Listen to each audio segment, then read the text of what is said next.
राधे राधे। कैसे हो आप सभी। आज हम बात करने वाले हैं OFS के बारे में, मतलब ऑफर फॉर सेल के बारे में। आपने इसका नाम सुना होगा, मे बी आपको इसके बारे में पता भी होगा, बट इस वीडियो के अंदर मैं आपको इस OFS के बारे में सारी जानकारियां, हर एक पॉइंट्स क्लियर कर दूंगा। वीडियो थोड़ा सा लंबा बन सकता है क्योंकि मेरा प्रयास ये रहेगा कि मैं आपको इसके बारे में पूरी जानकारी दे सकूं कि इसमें कैसे पैसा बन सकता है, हम इसमें कैसे अप्लाई कर सकते हैं, कैसे से पार्ट ले सकते हैं, क्या होता है ये, किस कैटेगरी में अप्लाई करना चाहिए हमें, नॉन रिटेल में, रिटेल के अंदर, मतलब इस OFS के बारे में ना आपको सारी जानकारी आज की वीडियो मिल जाएगी। आज की वीडियो देखने के बाद में आपके मन में कोई भी डाउट, कोई भी दिक्कत नहीं रहेगी। काफी सिंपल लैंग्वेज के अंदर बिल्कुल एग्जाम्पल लेके हर एक चीज को मैं आपको एक्सप्लेन करने की कोशिश करूंगा। तो इसलिए वीडियो का कोई भी पार्ट स्किप मत करना, यही मेरी रिक्वेस्ट है आपसे। और चैनल पे नए हो तो चैनल को सब्सक्राइब करके अभी के अभी बेल आइकन हिट कर लेना। मेरे इस चैनल के ऊपर आपको corporate actions like buyback, split, bonus, head issue, इनके बारे में जानकारी मिल जाती है। साथ में IPO के रिव्यू मिल जाते हैं और साथ में और भी ऐसी इंफॉर्मेशन स्टॉक मार्केट की जिससे आपका पैसा बन सकता है, वो आपको यहां मिल जाती है। इसलिए कोई वीडियो मिस ना हो उसके लिए सब्सक्राइब करके अभी के अभी बेल आइकन हिट कर लेना। आई होप आपने कर लिया होगा। तो चलिए स्टार्ट करते हैं कि क्या होता है ये OFS, कैसे इसमें पैसा बन सकता है। तो OFS का मतलब क्या होता है? Offer for sale. ये कंपनी क्यों लेके आती है? देखिए, कंपनी को जो अपना कुछ प्रमोटर जो है इसके, उनको अपना स्टेक सेल करना होता है, तो वो OFS लेके आते हैं। स्टेक सेल करने के मेनली दो तरीके होते हैं। या तो फर्स्ट वन होता है FPO, follow on public offer, और सेकेंड होता है OFS, offer for sale. Follow on public offer के अंदर आपको काफी कुछ लंबी कार्रवाई करनी पड़ती है, 1-2 महीने का प्रोसेस होता है, आपको डॉक्यूमेंट सबमिट करने पड़ते हैं, फिर काफी कुछ चलता रहता है। तो उससे बेटर क्या होता है, कंपनी के लिए इजी रहता है OFS लेके आना। विद इन 2 दिन के अंदर अंदर आपका ये सब काम हो जाता है और आपका ये ऑफर आ जाता है। अब ये होता क्या है, जैसे ऑक्शन होता है ना, नीलामी लगती है, वैसे सेम वैसा ही होता है।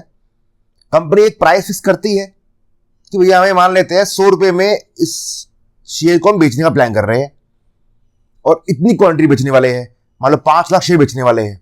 तो अब पब्लिक होती है, नॉन रिटेल होते हैं, HNI कैटेगरी होती है, म्यूचुअल फंड्स होते हैं, वो उसे बिड लगाते हैं। कोई 101 की लगाएगा, कोई 102 की लगाएगा, कोई 3 की लगाएगा, कोई 4 की लगाएगा, ऐसे बिड लगाते हैं। तो 5 लाख शेयर जो कंपनी ने अनाउंस किया है बेचने वाले, वो जहां तक बिक जाते हैं, बाकी को रह जाता है। तो सिंपल एज ए ऑक्शन होता है ना, इसे नीलामी लगती है, सेम वैसे ही OFS का काम होता है। प्राइस बेस पे यहां काम होता है, जो जहां ऊपर बिड लगाएगा उसको OFS के शेयर मिल जाएंगे, जिसकी बिड नीचे रह जाएगी उसके शेयर आ जाएंगे। सिंपल सा लॉजिक है। इतना क्लियर हो गया आपको? OFS में 2 कैटेगरी होती है। एक होती है आपके पास में नॉन रिटेल और एक होती है रिटेल। नॉन रिटेल कौन सी होती है? जो उसके अंदर बिड जो है ना OFS के अंदर, वो 2 लाख से ऊपर की लगाएंगे। जो 2 लाख से ऊपर के अमाउंट से अप्लाई करेंगे वो होते हैं नॉन रिटेल, और जो 2 लाख से कम की वैल्यू से अप्लाई करेंगे वो होते हैं रिटेल कैटेगरी के अंदर। इतना सिंपल सा होगा लॉजिक। अब यहां देखना, OFS जो होता है वो 2 दिन के लिए ओपन होता है। 2 दिन के लिए ओपन होता है। उसमें से पहला दिन जो होता है ना, वो होता है आपके पास में नॉन रिटेल के लिए। मतलब फर्स्ट डे ओपन होता है जो उसके अंदर 2 लाख से ऊपर की बिड लगाएंगे उनके लिए, और सेकंड डे ओपन होता है जो 2 लाख से कम की बिड लगाएंगे उनके लिए, रिटेल कैटेगरी के लिए। अब यहां ध्यान रखना, यहां पे 2 वर्ड यूज होते हैं। एक होता है फ्लोर प्राइस, और एक होता है cut off price. Floor price, cut off price होता क्या है वो भी समझ लेते हैं अभी हम।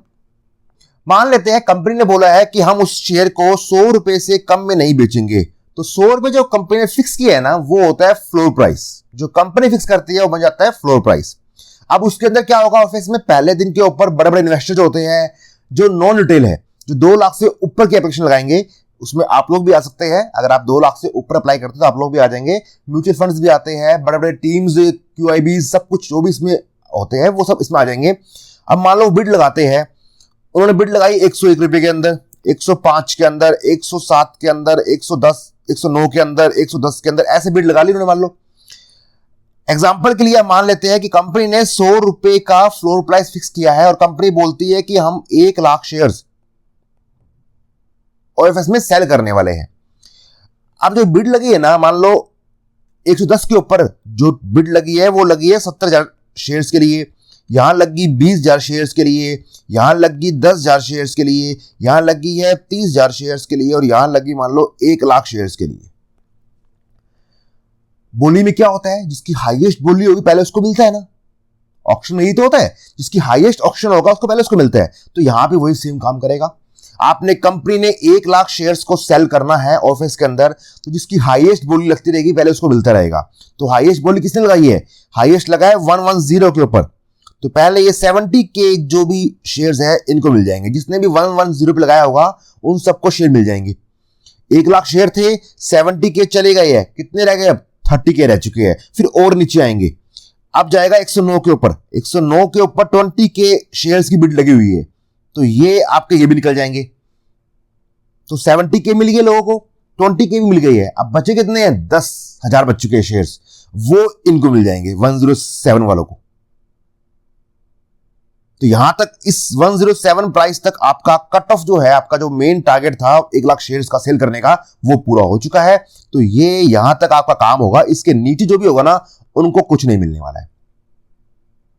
पॉइंट क्लियर हो गया कि टॉप से चालू होता है, हाईएस्ट प्राइस से चालू होता है, शेयर बांटते बांटते बांटते बांटते जहां तक आपका जो कोटा है जितने शेयर बांटने का वो खत्म हो गया, वो वहां तक आपका शेयर बटेंगे। उसके नीचे जो लगाए होगा ना ऑर्डर, वो ऑर्डर पे किसी को शेयर नहीं मिलने वाला है। तो यहां पे जो 107 निकल के आया है ना, इसे हम बोलते हैं cut off price. Floor price क्या होता है? जो कंपनी डिसाइड करती है वो होता है फ्लोर प्राइस। और कट ऑफ प्राइस क्या होता है? जो आपके फर्स्ट डे पे नॉन रिटेल कैटेगरी के लोग जो है, जहां तक बिड उनकी खत्म होती है, जहां तक उनको शेयर मिलते हैं, उस प्राइस तक जो प्राइस फिक्स होता है ना, वो होता है आपके पास कट ऑफ प्राइस।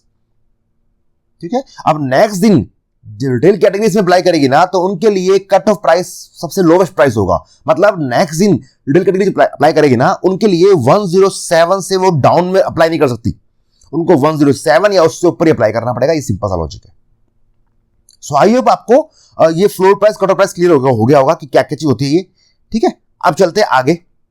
अब अगली बात आती है कि ये ओएफएस को कौन लेके आ सकता है, इसका क्या क्राइटेरिया है? सिंपल सा क्राइटेरिया है, अगर आपके पास किसी कंपनी के अंदर 10% की होल्डिंग है या उससे प्लस की होल्डिंग है, 10% या उससे ऊपर की होल्डिंग है, तो आप उसके अंदर ओएफएस ला सकते हो। कोई भी कंपनी के प्रमोटर या कोई भी पर्सन जिसके पास उस कंपनी की 10% से ऊपर की होल्डिंग है, तो आप उस कंपनी का ओएफएस ला सकते हो। आप अपना स्टेक जो है वो ओएफएस में लाके बेच सकते हो। ये आपके पास क्राइटेरिया हो जाता है। सिंपल है।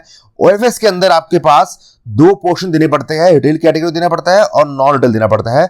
रिटेल कैटेगरी कौन सी होती है? वही सेफ 2 लाख से कम वाली, और ये 2 लाख से ऊपर वाली होती है।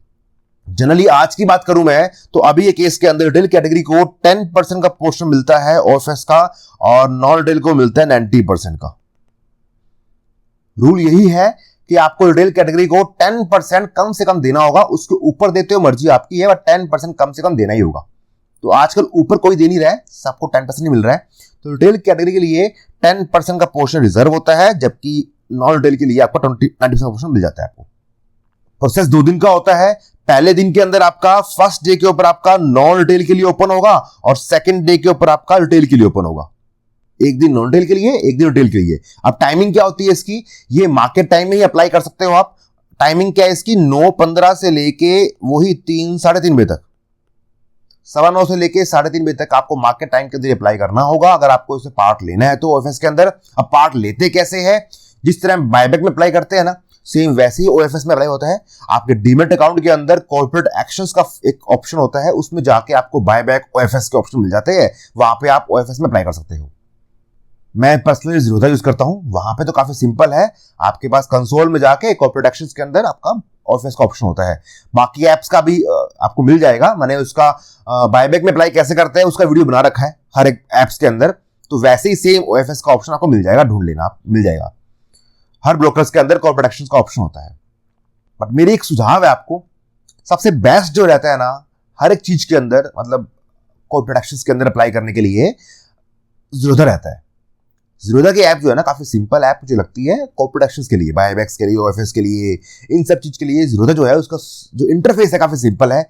तो आप जब ट्रेडिंग कहीं से भी करते हो, एफएनओ कहीं से भी करते हो, बट मेरे अकॉर्डिंग आपको जो ये सब चीजें है ना, ये सब अगर आप ज़ीरोधा कर लोगे बेटर रहेगा। अगर आपको ज़ीरोधा पे अकाउंट खोलना हो तो नीचे डिस्क्रिप्शन के अंदर लिंक मेंशन कर दिया गया है, आप जाके अकाउंट ओपन कर सकते हो। विद इन 1 डे में अकाउंट ओपन हो जाएगा। और शायद अपस्टॉक्स के अंदर भी काफी इजी इंटरफेस है कॉर्पोरेट एक्शंस में अप्लाई करने का।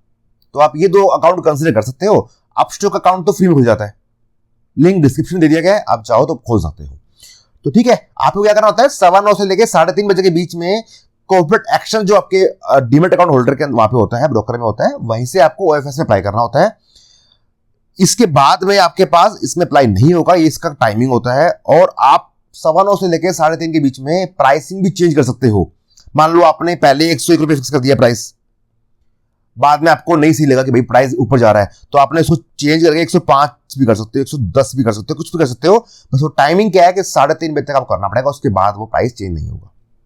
अब ओएफएस के अंदर और एफपीओ में क्या क्या अंतर है वो थोड़ा सा उसकी समराइज कर देते हैं, फिर हम चलेंगे इसमें कैसे पैसा बन सकता है। देखिए ओएफएस में क्या होता है, मैं आपको यहां नोट लिख देता हूं, ओएफएस में और एफपीओ में। पहली बात तो ये, ओएफएस का जो प्रोसेस होता है ना वो आपके पास सिर्फ 2 दिन का ही होता है, जबकि एफपीओ का प्रोसेस होता है, वहां पे जो होता है अलॉटमेंट वो 3 दिन के अंदर मिलता है, कि 3 दिन के लिए आपको अप्लाई करना होता है। क्योंकि एफपीओ जो होता है वो एज अ सेम आईपीओ की तरह होता है, आपको 3 दिन मिलते हैं, 3 दिन में आराम से अप्लाई कभी भी कर सकते हो। ओएफएस के अंदर क्या है कि आपका ये जो है ना, इसके अंदर प्राइस जो कंट्रोल नहीं होता, मतलब कंट्रोल नहीं कर सकते आप इसको। क्यों, आपको समझाया मैंने कि ये तो होगा ना बिड के अकॉर्डिंग होगा, जिसने हाई बिड लगाई है उसको मिल जाएगा। तो ये कंपनी के हाथ भी हो सकता है, कंपनी किसी को बोल के मान लो ये बोल दे कि भैया इस भाव पे आप इसके 10 लाख शेयर की बिड लगा दो, तो वहां फंस गए ना आप। मतलब क्या है, ओएफएस के अंदर आपका प्राइस जो है वो आपके कंट्रोल में, मतलब कंपनी कंट्रोल कर सकती है, वो बड़ी बिड लगवा सकती है हाई प्राइस के ऊपर, तो उसका कट ऑफ प्राइस जो है वो हाई चला जाएगा। बट एफपीओ में क्या होता है, लॉटरी बेस पे अलॉटमेंट होता है, जो प्राइस फिक्स कर दिया आपको उसी प्राइस पे शेयर मिलने हैं, बस हाँ वहां काम पे लॉटरी बेस पे हो जाएगा, वहां पे लॉटरी निकलेगी, जिसका नंबर आ गया वो आ गया, इसका नहीं आया वो नहीं आया। तो एफपीओ में लॉटरी बेस पे पूरा काम होता है, बट वहां प्राइस फिक्स होता है। बट ओएफएस के अंदर आपके ऊपर डिपेंड करता है आप कितने हाई प्राइस पे अप्लाई करके उसको ले सकते हो। अगली चीज, ओएफएस के अंदर नॉर्मली अभी की बात करूं तो 10% ही दिया जा रहा है डेली कैटेगरी को, ओनली 10% के पोर्शन में काम होता है, जबकि एफपीओ के अंदर आपको 10% मिल सकता है, 35% मिल सकता है और 50% ही मिल सकता है। मतलब एफपीओ में आपके अलॉटमेंट के चांसेस ज्यादा हो जाते हैं एज कंपेयर टू ओएफएस के। तो ये मैंने आपको दोनों में कंपैरिजन कर दिया है कि किसका क्या प्लस पॉइंट है, किसका क्या नेगेटिव पॉइंट है, वो आपको समझा दिया है। अब यहां पे एक वर्ड और यूज होता है जिसे बोलते हैं इंडिकेटिव प्राइस। आप लोग ये पूछ सकते हो कि सर हमें कैसे पता कि कहां तक बिड लग चुकी है, कहां तक हमें अलॉटमेंट मिलेगा। तो वो होता है इंडिकेटिव प्राइस, मतलब एनएससी और बीएससी दोनों के ऊपर, एनएससी और बीएससी के ऊपर आपको प्रॉपरली शो होता है कि कितने प्राइस पे कितनी बिड लग चुकी है। एग्जाम्पल के लिए मैं आपको यहां पे थोड़ा समझाता हूं, इसको एग्जाम्पल लेके, तभी आप समझ पाओगे अच्छे से। देखिए मान लेते हैं कंपनी ने 100 रुपीज के अंदर आपके पास 1 लाख शेयर्स को ओएफएस में निकाल दी है, ठीक है।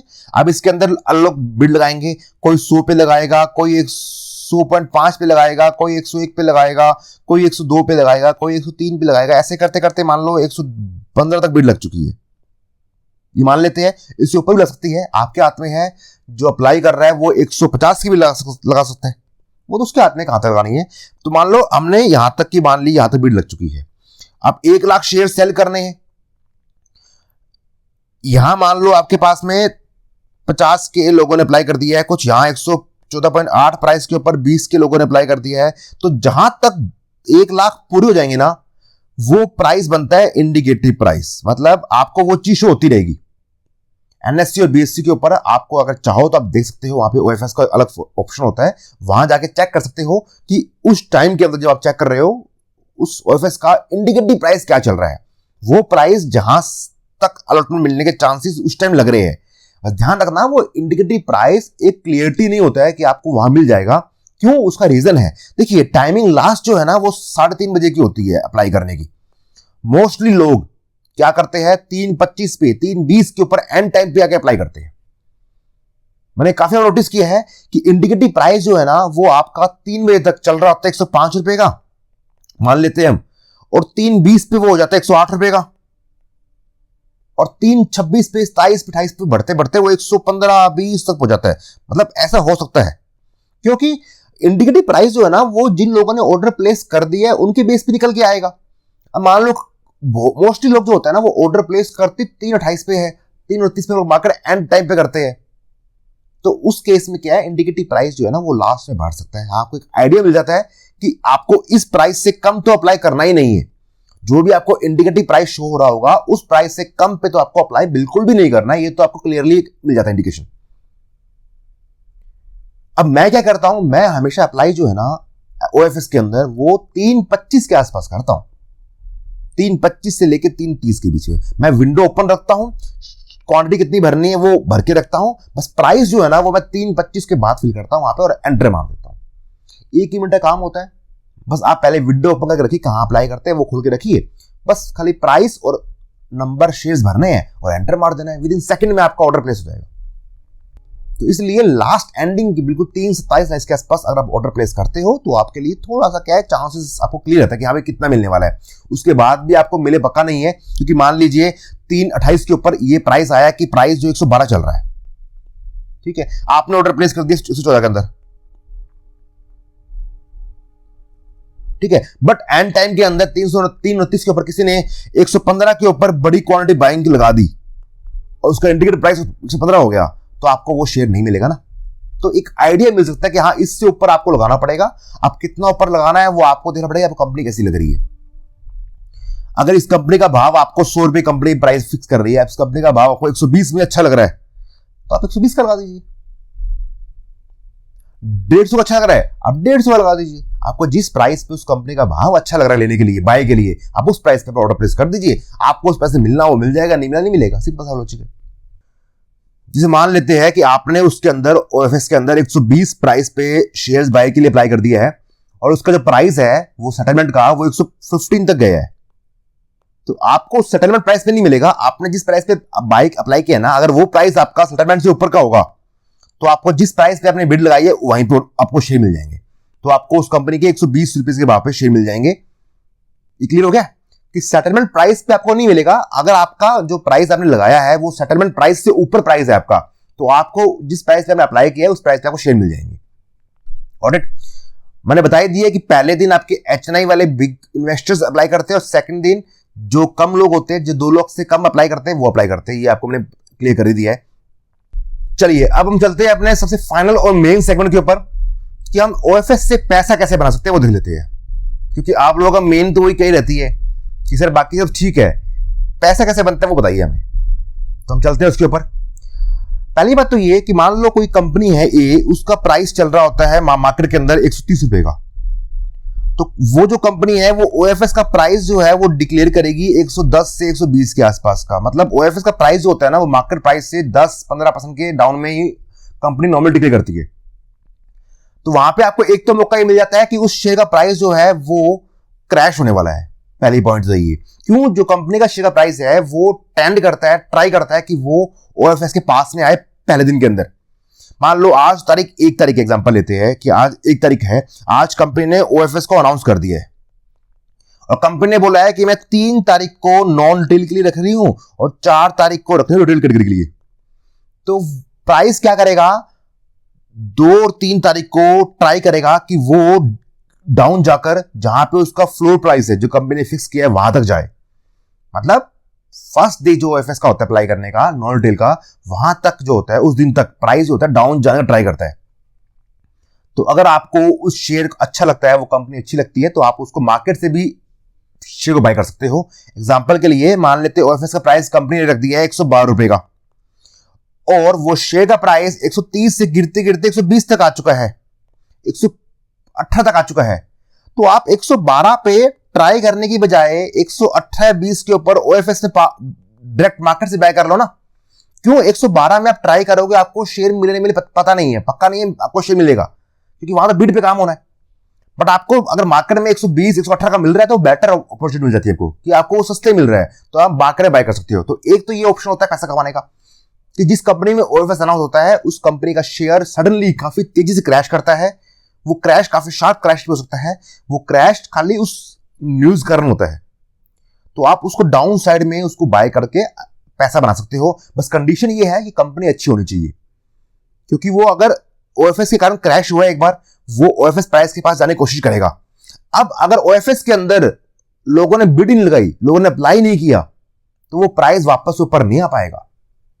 ये पॉइंट बहुत इंपॉर्टेंट है, ध्यान सुनना क्या बोल रहा हूं मैं, क्योंकि यही मेन गेम चलती है।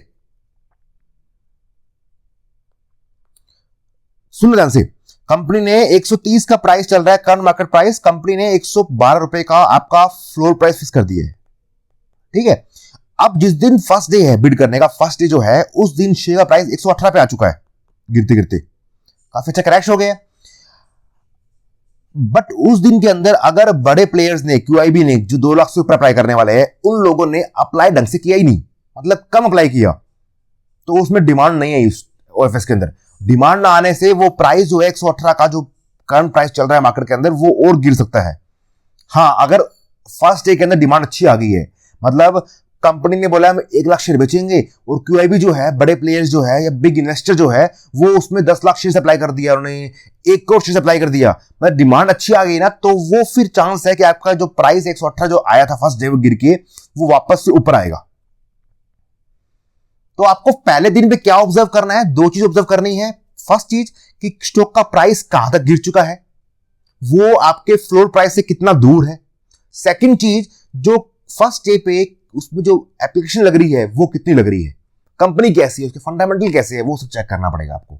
अगर दोनों चीज आपको अच्छी लगे कि प्राइस भी काफी करेक्शन मिल चुका है आपको, और उस कंपनी के जो एप्लीकेशन है उसके अंदर ऑफिस में, वो भी काफी अच्छी लग रही है, काफी लोग उसमें इंटरेस्ट दिखा रहे हैं, तो आप उसको OFS में जाने की बजाय अगर आपको सेम प्राइस के आसपास भी मिल रहा है ना, तो आप उसको मार्केट से लेना प्रेफर करना।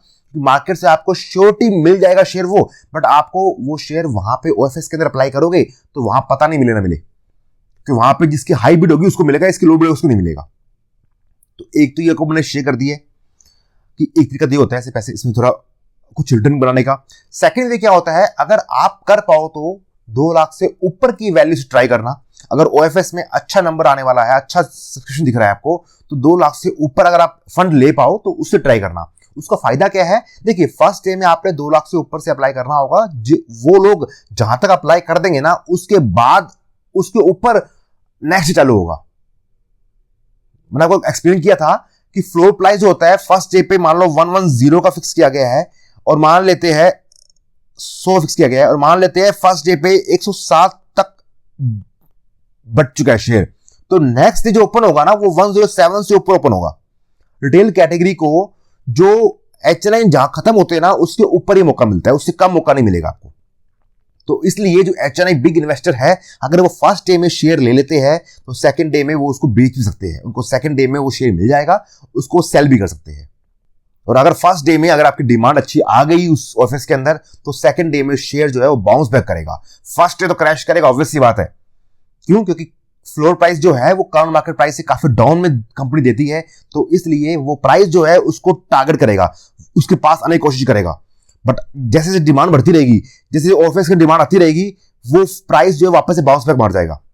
मैं आपको एक एग्जांपल लेके शेयर करता हूं इस चीज का, एक स्टॉक की बात करता हूं जो अभी लास्ट OFS आया था, जो मैं नोटिस किया था, उसको आपको शेयर करता हूं।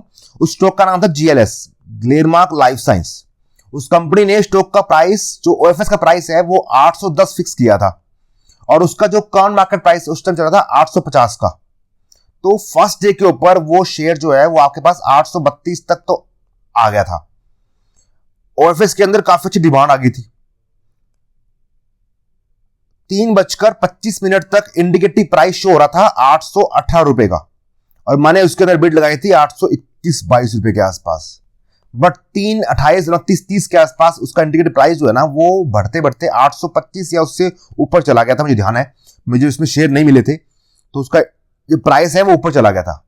ये जो फर्स्ट डे था ना, शेयर जो 850 से 832 तक आया था, वो फर्स्ट डे के हाफ टाइम के बाद जैसे जैसे OFS में डिमांड बढ़ती जा रही थी ना, ये प्राइस वापस से ऊपर आने लग गया था, और ये सेम डे के अंदर वापस से बाउंस बैक करके 850 पे आ चुका था। आप देख रहे हो, मतलब क्या है कि शेयर का प्राइस सडनली गिरता तो है, बट जैसे जैसे OFS में डिमांड बढ़ती जाएगी ना, बाइंग प्रेशर लगता रहेगा उसके अंदर, वैसे वैसे प्राइस जो है वापस से बाउंस बैक करेगा।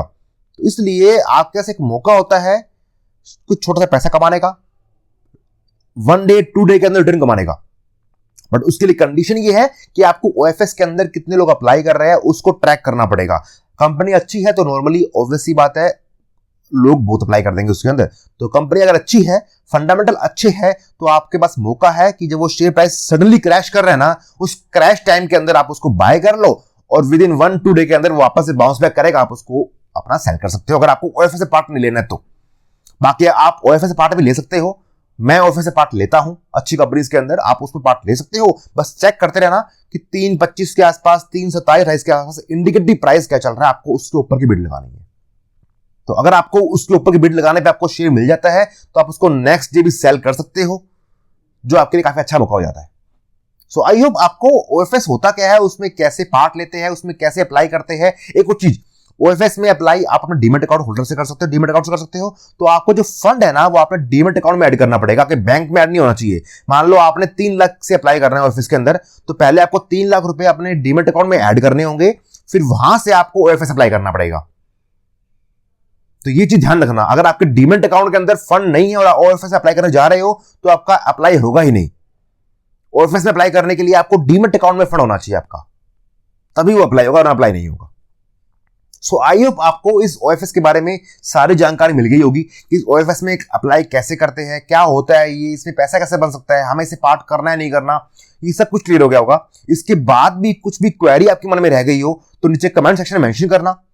मैं आपकी सारी क्वेरी को लेकर, अगर आपकी क्वेरी ज्यादा हुई और क्वेरी नोटिसेबल हुई तो मैं उसका एक वीडियो और बनाऊंगा, पक्का बनाऊंगा। ठीक है, आप अपने जो भी आपके डाउट मन में चल रहे हो ओएफएस के बारे में, जो भी कुछ पूछना आपको मुझसे, आप मुझसे पूछिए, नीचे कमेंट सेक्शन में मेंशन कीजिए। मैं आपके सारे क्वेरी को लेकर एक वीडियो और बनाने का ट्राई करूंगा। अगर क्वेरी 2-3 हुई, कम हुई तो मैं आपको नीचे कमेंट में रिप्लाई कर दूंगा, वहीं आपको सोल्व कर दूंगा। अगर क्वेरी काफी लोगों की क्वेरी, ज्यादा क्वेरी आ गई, ज्यादा क्वेश्चन रेज हो गए, तो मैं एक वीडियो और बनाऊंगा इसके ऊपर, जहां पे मैं आपकी सारी क्वेरी को सोल्व करने की पूरी कोशिश करूंगा। बस एक चीज ध्यान रखना, मेरा Telegram channel, WhatsApp group, news group free of cost service है, उसे ज्वाइन कर लेना। वहां पे मैं आपको ओएफएस में क्या इंडिकेटिव प्राइस चल रहा है डिफरेंट टाइम फ्रेम के अंदर मैं आपको देता रहूंगा। अगर आप खुद एनएससी बीएससी में जाके प्राइस चेक नहीं कर पा रहे हो तो कोई बात नहीं, आप टेलीग्राम और व्हाट्सएप ग्रुप ज्वाइन कर लीजिए, वहां पे मैं आपको प्राइस क्या चल रहा है वो शेयर करता रहूंगा। टेलीग्राम और व्हाट्सएप ग्रुप का लिंक डिस्क्रिप्शन में मेंशन कर दिया गया है, व्हाट्सएप नंबर आपको स्क्रीन पर शो भी हो रहा है। ध्यान रखना, टेलीग्राम के ऊपर मेरे नाम से काफी फेक चैनल बने हुए हैं, तो कहीं और चैनल में ज्वाइन मत हो जाना। जो डिस्क्रिप्शन में लिंक मेंशन कर दिया गया है उसी लिंक पे क्लिक करके आपको टेलीग्राम ज्वाइन करना है, ये बात ध्यान रखना। अगर आपको वो लिंक क्लिक नहीं हो रहा है, लिंक नहीं मिल पा रहा है, तो कोई बात नहीं, मुझे ऊपर व्हाट्सएप नंबर दे रखा है आपको, मुझे व्हाट्सएप मैसेज कर दीजिए, मैं आपको टेलीग्राम का लिंक वहां पे शेयर कर दूंगा। वीडियो कैसा लगा नीचे कमेंट सेक्शन में जरूर मेंशन करना, वीडियो को लाइक एंड शेयर जरूर करना, ताकि सभी तक ये इंफॉर्मेशन जो है वो टाइम से पहुंच जाए और सभी क्लियर हो जाए। जिसे आप लोग बायबैक पे पार्ट लेते हो ना, बायबैक अप्लाई करके पैसा बनाते हो, वैसे ही ओएफएस होता है, यहां भी पैसा बन सकता है। बस थोड़ा अलग स्ट्रेटजी होती है, बट यहां भी पैसा बनता है। मैं आने वाले टाइम के अंदर सभी ओएफएस को भी कवर करने वाला हूं, जो अच्छे ओएफएस होंगे उस पर भी कवर करके उनकी वीडियो लेके आया करूंगा। तो इसलिए चैनल को सब्सक्राइब करके बेल आइकन हिट कर लेना, ताकि आपको ऐसी इंफॉर्मेशन मिलती रहे और कोई भी वीडियो मिस ना हो। बेल आइकन जो घंटे का निशान है उसे जरूर प्रेस कर देना, ताकि आपको वीडियो कोई भी मिस नहीं होगी।